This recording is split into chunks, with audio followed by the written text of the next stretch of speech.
Daud Ali, and I'll be joined with my esteemed colleague, Seth Nick. Today we'll be discussing the first team hockey and rugby captains, their views and opinions on this year's Grey Weekend. The tradition goes back 21 years, so this year was the 21st encounter between Grey and Wynberg. 1 year it was cancelled because it was rained out, so in fact this year was the 20th year in which they actually played. Right. It goes back to 1997, where Mr. Bruce Probyn, who was the headmaster at the time, and Mr. Simpson, who was the headmaster of Grey, they were very good friends, and they hatched this plot between the two of them to have this exchange. Yeah. And 1997 was the first one, and Wynberg went down to Grey for the first time in 1997. Wynberg goes to Grey 1 year, and then they come here. The original idea was to try and involve the entire school, and I think over the years it's kind of reduced a little bit. But each year now there are well over 500 boys who go either from Grey to PE, from Grey to Wynberg, or from Wynberg to Grey. And there's a try. Great reward there for a very well structured drive from Wynberg. I'll be pleased with that. Looks like that man Alexander, who's got over for the try. So I'm here on the Hawthornden field with the first team rugby captain and the first team hockey captain, Liam Amanis on my left, Mika Schubert on my right, and we just want to speak to them about their victory at Grey. So Wynberg has a tour where they go to Grey and they come to us every alternate year, and I wanted to speak to them about their victory because we won this year, and that's quite significant because we don't win often, and it's something that hasn't happened in a while, and it was definitely the best experience that I've had when watching the rugby or supporting the rugby or supporting the hockey. So, gents, I just want you to tell me, starting with Liam, I suppose, can you just describe your victory to us? How did it feel? How was the game? Well, the build up to the game was quite big throughout the year. Throughout the years at Wynberg, I've always looked forward to Grey. It's the biggest weekend that a Wynberg boy can experience.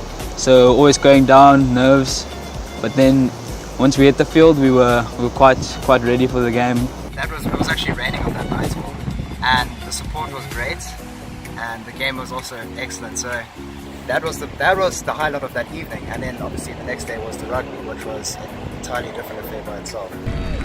Due to the pronunciation. Liam's hands now. Alexander, got the big run. There we go, Wynberg. And Notch running down. That'll be a lovely try there for Wynberg. Great word there from Shavanga. Reward for the turnover ball. Great, playing a lot of rugby in the hour and a half in those couple of minutes. Surprised they haven't used the wind. So Mika, can you tell us a bit about that?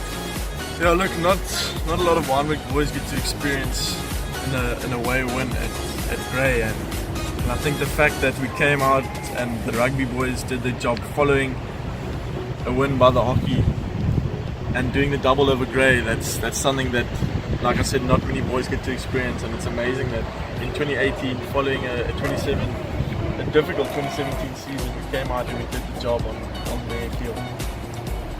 Okay, so that was certainly, for me, I'm not sure if it was for you, but it was certainly the highlight of my supports, especially at Wynberg. It was the best event I've ever attended. It was phenomenal, actually. Devin Patouris with a kick here. The kick is over. Wynberg taking the lead for the first time this game now, 15-14. I'd just like to say thank you to all the boys who came out this term. It was really great support. I know it's cold on a Friday night, but we really appreciate every single cheer that you guys have given us, and we appreciate the backing. Okay. Performance and support go hand in hand. Devin Patouris very excited about that. Oh, lovely start there. I remember against Rondebosch, our first game of the season in the league. We had just scored a try, and the boys, I remember them singing Masambe Nono, and it was just amazing to stand on that field and just experience that. So I say thank you to all the Wynberg men, to all the Wynberg brothers that come out every Saturday and support everyone, because it really does make a difference. Get a little offload there. And that looks like number 11 scoring for Wynberg. With Tabile low. What are your thoughts next year for Wynberg? Do you think we'll be able to keep our record? Okay, so I must say that over the years, a win against Grey, particularly in the rugby, has not been that common.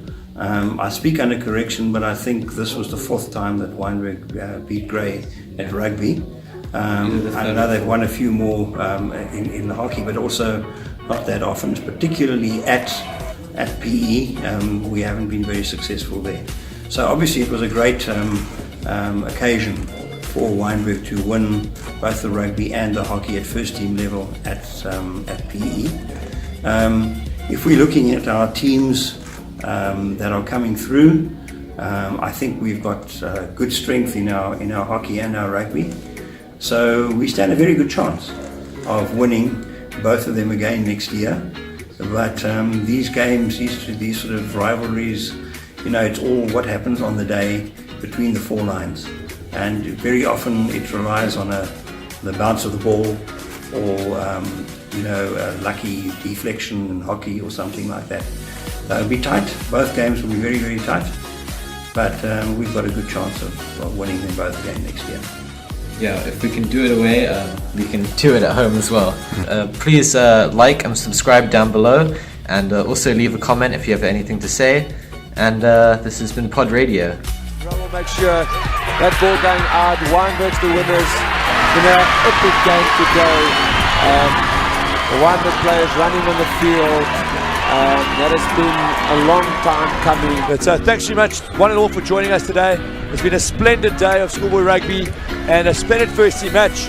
There has to be one winner, and it's Wynberg claiming their 2nd ever victory on the field away from home against Grey High School.